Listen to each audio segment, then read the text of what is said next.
अस्सलाम वालेकुम स्टूडेंट, जैसे कि आपको पता है कि लास्ट वीडियो में हम डिस्कस कर रहे थे BSc mathematics book introduction to mechanics by Q K Ghori का चैप्टर नंबर 8 रेक्टिलिनियर मोशन। ये chapter exam point of view से बहुत इंपॉर्टेंट है और मैथ के पेपर नंबर 3 के सेक्शन सी से इस इस चैप्टर से क्वेश्चन पेपर में आते हैं। तो what is rectilinear motion? Rectilinear motion एक सिंपलेस्ट मोशन है जो स्ट्रेट लाइन में होती है। इसकी टू टाइप्स होती हैं, हॉरिजॉन्टल मोशन और वर्टिकल मोशन।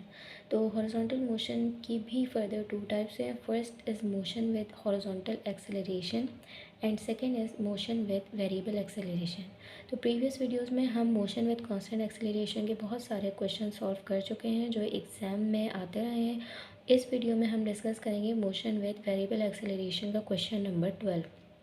सबसे पहले हमें ये पता होना चाहिए कि when the acceleration varies it depends on three factors and the first factor is time, second factor is velocity and third factor is distance. तो क्वेश्चन में हमें गिवन होगा कि एक्सेलरेशन वेरी कर रहा है, वो डिपेंड करता है किस पे, उसकी बेसिस पे हम तीन इक्वेशन यूज़ करेंगे। तो first one is time dependent acceleration. Time dependent acceleration के लिए हम यूज़ करेंगे ये वाली equation, acceleration with respect to time is equal to delta V upon delta T. When the acceleration varies on distance dependent then we will be using this equation, and when the acceleration varies in terms of velocity, उस case में हम ये दोनों acceleration की equation use कर सकते हैं। अब हम देखते हैं अपने क्वेश्चन को। Student, this is question number 13 from exercise set 8। इस एक्सेलरेशन इस वेरिएबल एक्सेलरेशन से रिलेटेड थ्री क्वेश्चन हम प्रीवियस वीडियोस में सॉल्व कर चुके हैं और ये है इसका fourth question which is question number 13 and the question says a particle moving in a straight line starts with a velocity u and has acceleration v cube where v is the velocity of the particle at time t. Find the velocity and the time as functions of the distance traveled by the particle. Now we are given कि एक particle है जो straight line में move कर रहा है। Because it is a rectilinear motion, so of coarse particle would move in a straight line. उस particle की इनिशियल वेलोसिटी u है और उसका एक्सेलरेशन है v क्यूब। v है पार्टिकल की वेलोसिटी एक स्पेसिफिक टाइम t पे। हमें उस पार्टिकल की वेलोसिटी फाइंड आउट करनी है और टाइम फाइंड आउट करना है as function of the distance. Now we are given this acceleration, that acceleration is equal to v cube. Okay, so this is the velocity cube. This is equation number 1. Now we know that to find the velocity we need to use the equation of acceleration, that is velocity dependent. तो velocity dependent acceleration equation ये है जो हमने अभी discuss की. acceleration is equals to velocity delta v upon delta x. This is equation number 1 and this is equation number 2. इन दोनों equations को हमने करना है compare to find the value of velocity. इन दोनों इक्वेशंस को कंपेयर हमने इस तरह से करना है, V cube is equals to V delta V upon delta x.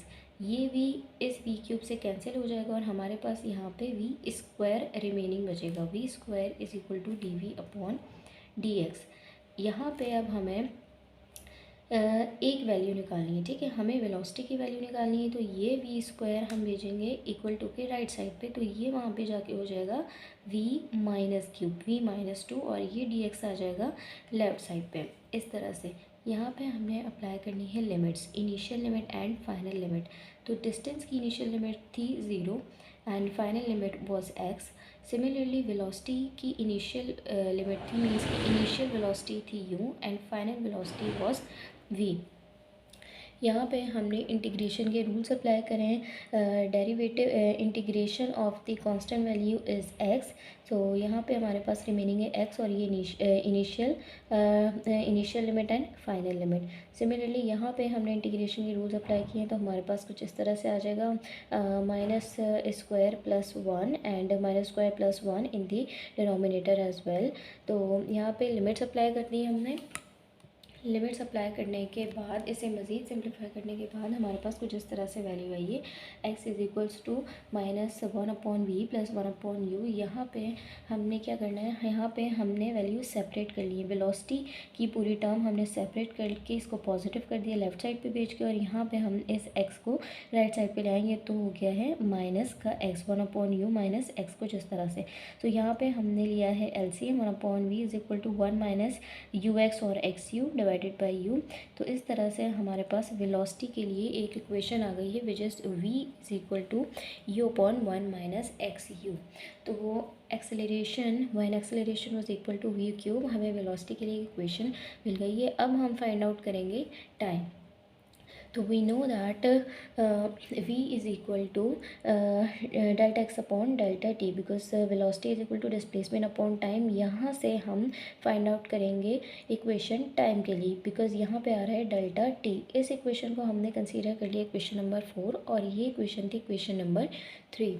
तो अब टाइम फाइंड आउट करने के लिए हम इस इक्वेशन नंबर 3 और इक्वेशन नंबर 4 को करेंगे कंपेयर।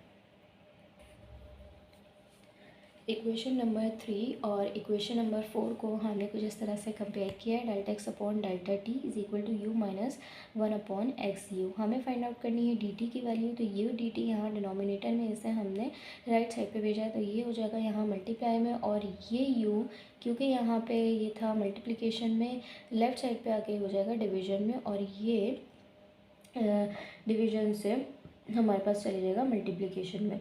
सिमिलरली यहाँ पे डी टी को सेपरेट करने के लिए हमने इसे सिंप्लीफाई करना है, और यहाँ पे कांस्टेंट पे हम अप्लाई नहीं करेंगे, इंटीग्रेशन हम अप्लाई करेंगे डेल्टा एक्स पे। सिमिलरली ये यू भी यहाँ पे कांस्टेंट है, तो हम इंटीग्रेशन अप्लाई करेंगे इस एक्स और डेल्टा एक्स पे।